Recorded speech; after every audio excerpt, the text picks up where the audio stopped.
Good evening and welcome to the NewsHour. As we come on the air, we're tracking developments in two major stories. Americans witnessing the horror of another mass shooting, a deadly assault on a school. And Israelis witnessing a day unlike any before it, an upheaval that paralyzed the country. First, to the attack in Tennessee's capital city that left the shooter and 6 people dead, including 3 children at a church-run school. The police chief said he was moved to tears by the tragedy. Stephanie Sy begins our coverage. In a scene that has become all too familiar in this country, first responders in Nashville, Tennessee this morning rushed to respond to reports of an active school shooter. This time at the Covenant School, a private Christian elementary school of about 200 students.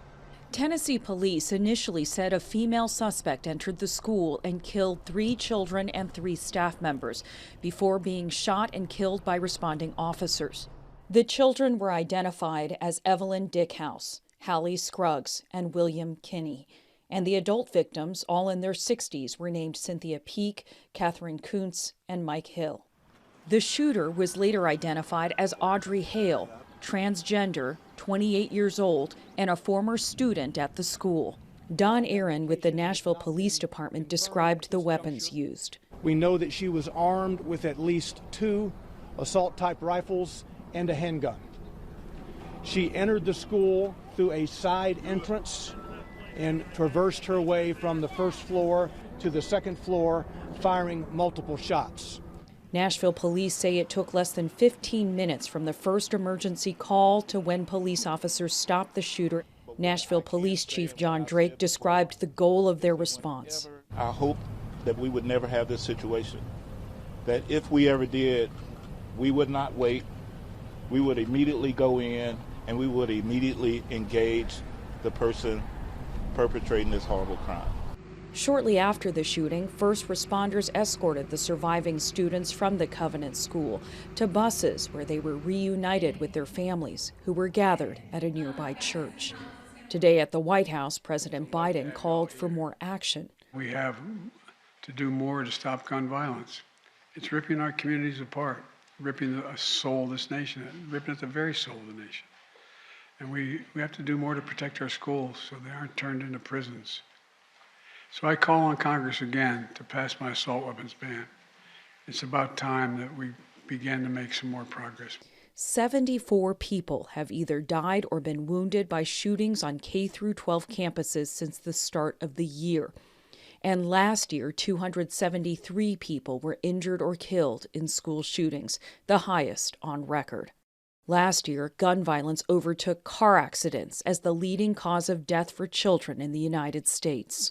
Ashby Beasley and her then 6-year-old son survived the Highland Park shooting in Chicago last 4th of July and happened to be in Nashville on a family vacation. She attended the police briefing. I have met with over 130 lawmakers. How is this still happening? How are our children still dying, and why are we failing them? Those are questions that many Americans are asking as well. For the PBS NewsHour, I'm Stephanie Sy. Police also said that 2 of the 3 weapons used appeared to have been obtained legally. To help us understand more about what transpired today, we turn to Jillian Peterson, the co-founder of the Violence Project. That's a nonprofit dedicated to data-driven violence prevention.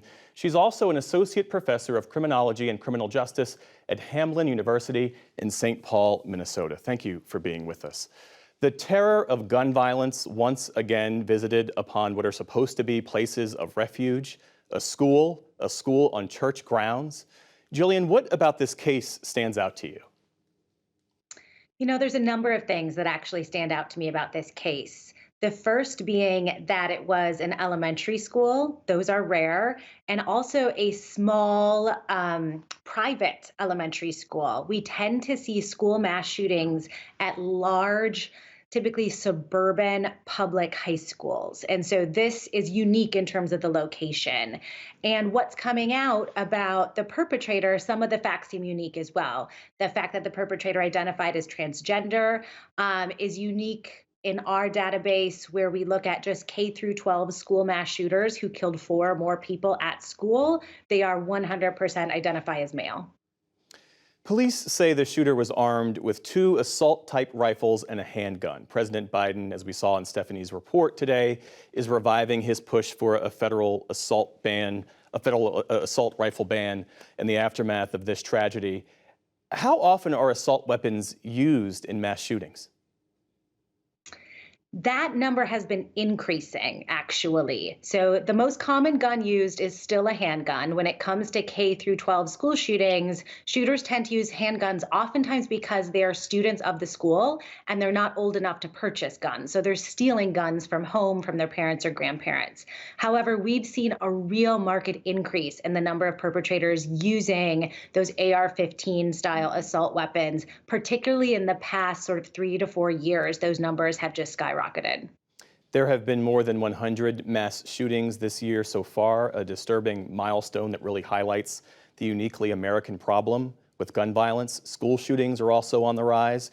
You have led large-scale research studies on preventing gun violence. What more needs to be done?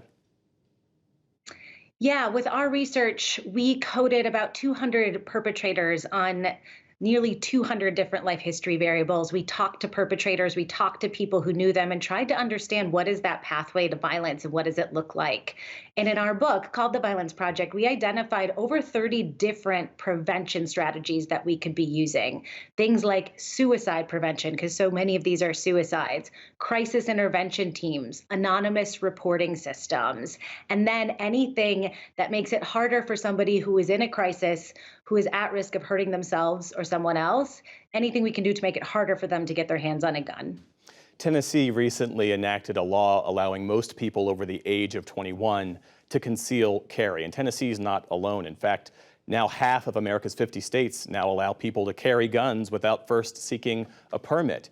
In your research, is there any connection between the passage of these kinds of laws and an increase in gun violence? You know, that law in particular is actually very difficult to study. And in general, mass shootings, while they are happening with alarming frequency, they're still relatively rare events. So it's hard to know when different laws get passed kind of what contributed and why research-wise. What we do know is that it is very easy for people who are in crisis, who are telling people that they are thinking about violence, who are wanting to die themselves. It is very easy for them to get their hands on a firearm legally in this country. And we know that that is having a contributing effect. What will you be watching for as this investigation continues? You know, it's always, there's always a discussion of motive. Perpetrators typically target something that represents their grievance with the world, that represents their anger. Oftentimes they want to get a message out to the world to show people their anger and to be known for doing this. So we'll see if a manifesto comes out or more information emerges about motive. And then it's always really important to look at what were the warning signs leading up to this. Did this person tell other people? Did the perpetrator leak their plans? Were they in a known crisis? Is there something we can learn from this shooting that would allow us to prevent the next one? Jillian Peterson. Jillian, thank you for your insights. We appreciate it. Thank you so much for having me.